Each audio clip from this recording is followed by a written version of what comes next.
नमस्कार, आप देख रहे हैं सी न्यूज भारत और मैं हूं आपके साथ आकांक्षा। तो वक्त हो चुका है न्यूज बुलेटिन का और आज इस न्यूज बुलेटिन में हम जानेंगे कि कहां धूमधाम से मनाया गया श्री गीता जयंती समारोह, कहां अपनी मांगों को लेकर अनुसूचित जनजाति की महिला ने दिया कलेक्टर को ज्ञापन और कहां अवैध शस्त्र फैक्ट्री का हुआ खुलासा। ये सब जानेंगे विस्तार से, तो चलिए निगाह डालते इस वक्त की बड़ी खबरों पर। बदायूं जिले के थाना वजीरगंज क्षेत्र में कोटरा बाबा आश्रम पर धूमधाम से मनाया गया श्री गीता जयंती समारोह। इस अवसर पर ग्रामीणों ने पौधारोपण किया एवं आश्रम पर चतुर्थ गीता जयंती समारोह को बड़े ही धूमधाम के साथ मनाया एवं कार्यक्रम का शुभारंभ भाजपा के जिलाध्यक्ष राजीव गुप्ता की धर्मपत्नी शोभा गुप्ता ने दीप प्रज्वलित कर किया। वहीं ग्रामीणों ने मिलकर सामूहिक रूप से 11 फलदार पौधों का पौधारोपण किया एवं आयोजक देवेश शंखधार एवं शिव ओम शंखधार ने श्रीमद् गीता आरती समापन के उपरांत क्षेत्रवासियों को प्रसाद वितरण किया। बदायूं से सीनू संवाददाता चंद्रकांत की रिपोर्ट।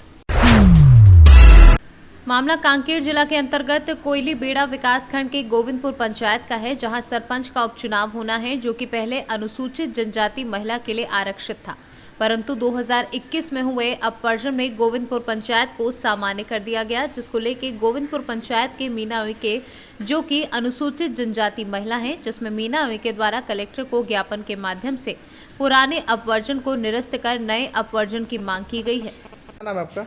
मीना उइके। कौन से पंचायत से? गोविंदपुर। गोविंदपुर पंचायत से। आज क्या कारण है आप यहाँ पे कलेक्टर पर ज्ञापन देने आए?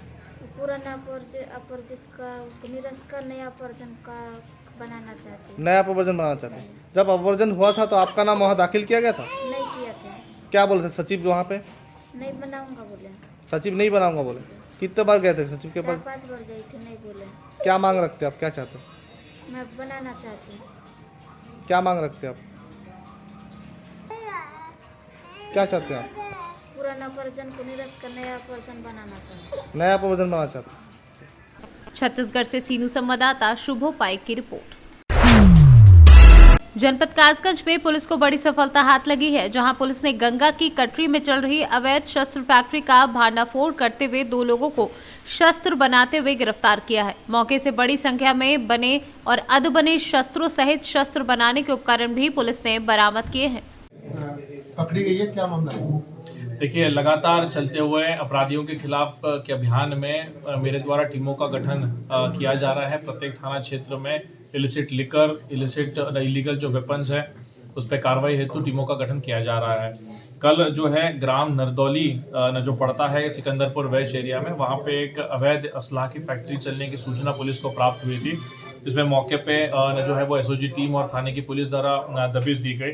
उसमें लगभग 10 तमंचे अलग अलग बोर के 315 बोर के लगभग 9 तमंचे और एक जो है 12 बोर का ये उसमें मिला है। साथ ही में कुछ जो पार्ट्स होते हैं फैक्ट्री में, जो औजार होते हैं, वो सारे चीज़ें मिली हैं। कुछ कारतूस मिले हैं इसमें। इन लोगों के इसमें लगभग 2 लोग जो है वो अन्य फरार चल रहे हैं, जिनके ऊपर कार्रवाई की जा रही है। क्या इनका कोई आपराधिक रिकॉर्ड बनाना भी है? देखिए, इनके आपराधिक इतिहास के बारे में मतलब ये किया जा रहा है। एक व्यक्ति जो है जो फरार इसमें चल रहा है, अजीम नाम का व्यक्ति है, 25,000 रुपए का पुलिस का इनामिया भी है, जिसने सिकंदरपुर वैश के एरिया में एक व्यक्ति को रात के टाइम पे गाय या भैंस जो है वो चोरी करने के समय गोली मारी थी। वो व्यक्ति इसमें इन्वॉल्व है और अभी फिलहाल फरार चल रहा है। उसके साथ साथ और एक व्यक्ति फरार चल रहा है। अजीम के ऊपर कुछ आपराधिक इतिहास है। सर, क्या कहीं ना कहीं ये चुनावी माहौल को देखते हुए हथियार की सप्लाई तो नहीं हो रही? देखिए, ऐसी बात कोई फिलहाल सामने नहीं आई है, पर इसी तरह की कार्रवाई लगातार हम लोग करते रहेंगे ताकि इलेक्शंस के दौर में भी किसी भी प्रकार की दिक्कत ना आए। कासगंज से सीनू संवाददाता केशव उपाध्याय की रिपोर्ट। बाल विकास पटेल ने लोगों को संबोधित करते हुए कहा कि आज जो देश को आज़ादी मिली है वह पटेल जी का अहम योगदान था। आज भी हमारे पटेल जी के सम्मान उतना नहीं मिलता जितना मिलना चाहिए, इसलिए हम सभी को संगठितार वल्लभ पटेल की हकीकत रवि ही पुण्यतिथि पर अरुण गोविंद सिंह की अगुवाई में ग्राम में हुआ श्रद्धांजलि कार्यक्रम आयोजित किया गया, जिसमें पटेल समाज के लोगों ने शिरकत की और बारी बारी से पटेल जी की प्रतिमा में श्रद्धा सुमन अर्पित किए। आज ग्राम सभा मेवहर में लौह पुरुष सरदार वल्लभ भाई पटेल की पुण्यतिथि मनाई गई और उनकी प्रतिमा का अनावरण हुआ है। बहुत सराहनीय कार्य है और इससे समाज को सही दिशा मिलेगी, क्योंकि अखंड भारत के निर्माता थे। 562 रियासतों को इकट्ठा करके उस देश को आज़ादी दिलाई थी उन्होंने। और मैं तो कहता हूँ कि गांव-गांव ये प्रतिमाएं लगना चाहिए उनकी, जिसने इस देश को आज़ादी दिलाया, इस देश को दिशा देने का काम उन्होंने किया है। लेकिन जो सम्मान मिलना चाहिए था अभी तक वो सम्मान नहीं मिला।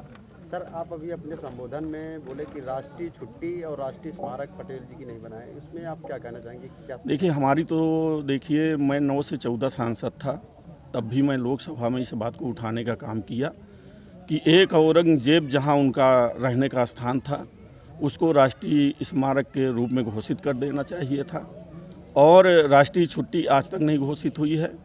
एक बार उत्तर प्रदेश में समाजवादी पार्टी की सरकार थी तो हम लोग दबाव बनाकर 31 अक्टूबर को छुट्टी घोषित कराया था, लेकिन सरकार बदलने के बाद आज जो छुट्टी भी जो है कैंसिल कर दी गई है। हमारी पुरजोर हमेशा मांग रहती है कि ऐसे महानायक की जो इस देश को आज़ाद कराने में अहम भूमिका जिसकी थी, बड़ी भूमिका थी, इस देश को आज़ाद कराया, उसका राष्ट्रीय स्मारक और राष्ट्रीय छुट्टी आज तक नहीं घोषित है। जो भी कारण हो, ये देश के नेता और देश की सरकारें जाने, प्रदेश की सरकारें जाने, देश की सरकार जाने, देश की सरकार को बनाना है इसको राष्ट्रीय स्मारक, जो जिस का कोई योगदान नहीं। बहुत ऐसे लोग हैं जिनके राष्ट्रीय स्मारक बने, लेकिन हम आपके माध्यम से कहना चाहते हैं, कौन सा ऐसा कारण है, कौन सा ऐसी अड़चन आ रही है कि लौह पुरुष सरदार वल्लभ भाई पटेल की राष्ट्रीय छुट्टी और राष्ट्रीय स्मारक आज तक नहीं बना है? सर, वर्तमान की सरकार में राष्ट्रीय छुट्टी नहीं दिया जा रहा, क्या कहना चाहेंगे? अब ये वर्तमान सरकार जाने भाई, अब वो तो देखिए सरदार पटेल के नाम पे प्रदेश में और देश में सरकार बनी है उनकी, और पूरे देश से लोहा बटोर कर उन्होंने देश में और प्रदेश में सरकार बनाने का काम किया है। और उन्हीं को अगर सम्मान नहीं मिलेगा तो ये देश की जनता जाने और प्रदेश की जनता जाने आगे क्या करेगी, ये तो समय आएगा तो पता चलेगा। क्या संदेश देना चाहिए? नहीं, समाज के देखो, समाज की लड़ाई तो हम लोग लड़ रहे हैं, आज से नहीं लड़ रहे हैं। सन 78 से गरीब, शोषित, वंचित और समाज की लड़ाई हम लोग लड़ रहे हैं, और समाज के लिए कुर्बानी भी हम लोग दिए हैं। आगे भी समाज को हम संदेश देना चाहते हैं कि आप लोग। कौशाम्बी से सीनू संवाददाता सुशील दिवाकर की रिपोर्ट। सहारनपुर ग्राम हरोड़ा में भारतीय किसान यूनियन तोमर के राष्ट्रीय अध्यक्ष संजीव तोमर, राष्ट्रीय अध्यक्ष सुरेश पाल के नेतृत्व में नए पदाधिकारियों को संगठन की सदस्यता ग्रहण कराई गई।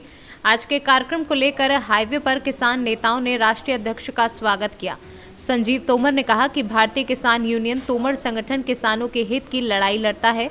आज सरकार को किसानों की बात माननी पड़ी और तीनों कृषि कानूनों को वापस लेना पड़ा। ये सिर्फ संगठन की ताकत आप सभी देख चुके हैं। प्रदेश अध्यक्ष सुदेश पाल ने कहा कि संगठन को मजबूत करें, अधिक से अधिक संख्या में जोड़ने का काम करें। आज कार्यक्रम में ब्लॉक उपाध्यक्ष के पद पर तहसीन अंसारी को नियुक्त किया गया। तहसीन अंसारी ने कहा कि संगठन द्वारा जो जिम्मेदारी मुझे दी गई है उसको पूरी ईमानदारी और निष्ठा के साथ संगठन को मजबूत करने का काम करूंगा। कार्यक्रम का संचालन प्रदेश प्रवक्ता आरिफ मलिक ने किया। इस दौरान काफी संख्या में कार्यकर्ता व ग्रामीण मौजूद रहे। और जो गन्ना भुगतान जो लोगों का रुका हुआ है उसके बारे में क्या कहेंगे? गन्ना भुगतान के लिए भी बातचीत हमारी हुई है, और जैसे हमारा जिला सहारनपुर है, जिला सहारनपुर में भी जहाँ भी किसानों को समस्या आ रही है, गन्ना भुगतान जो है रुका हुआ है वो जल्द से जल्द आ रहा है। आज का कार्यक्रम ये है, एक जगह हमें जाना है, हमारे राष्ट्रीय अध्यक्ष पहुंच गए हमारे बीच में, और उन्हीं के साथ जो है हम यहाँ से चल रहे हैं काफिला लेके।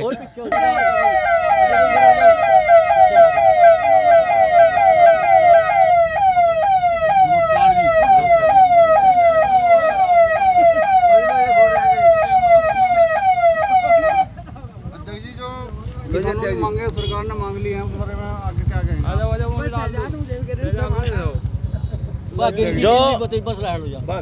जो किसानों की मांग सरकार ने माननी गई, मांगी तो बहुत लेट बननी गई बात है, क्योंकि जो फैसला अब जो सरकार ने लिया वो अब से 1 साल पहले लेना चाहिए था। लेकिन चलो, फिर भी सरकार के इस फैसले का किसान यूनियन तोमर स्वागत करता है, और आगे जो भी संगठन की नीति है, जो भी किसानों की मांग है, उस पर समय समय के हिसाब से आंदोलन चलते रहेंगे। आगे क्या रणनीति रहेगी? आगे रणनीति है, जैसे एमएसपी पे कानून नहीं लागू करा गया, उसमें घोषित नहीं करेगा क्या रेट है, और किसानों का जो गन्ने का भुगतान है वो रहेगा, और जो आए दिन महंगाई बढ़ाई जा रही है उस पर रोक लगाने की बात रखी जाएंगे। ऐसे कई मुद्दों पर संगठन लगातार अपने धरने प्रदर्शन आंदोलन करता रहेगा। मेरे साथ बिल्कुल दिल जान से जुड़ा हुआ हूँ और जो जो जिम्मेदारी सारी निभाऊंगा। अमीर गरीब के साथ जो भी मतलब कोई दिक्कत परेशानी होगी आधी रात तैयार हूँ।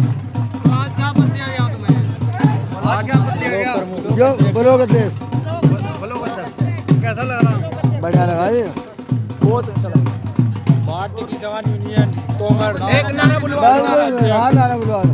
भारतीय किसान यूनियन पार्टी, भारतीय किसान यूनियन पार्टी। सहारनपुर से सीनू संवाददाता प्रदीप धीमान की रिपोर्ट। फिलहाल के लिए इतना ही। देश और दुनिया की तमाम बड़ी खबरों के लिए बने रहे सी न्यूज़ भारत के साथ। हर खबर आपके साथ, आपके हाथ।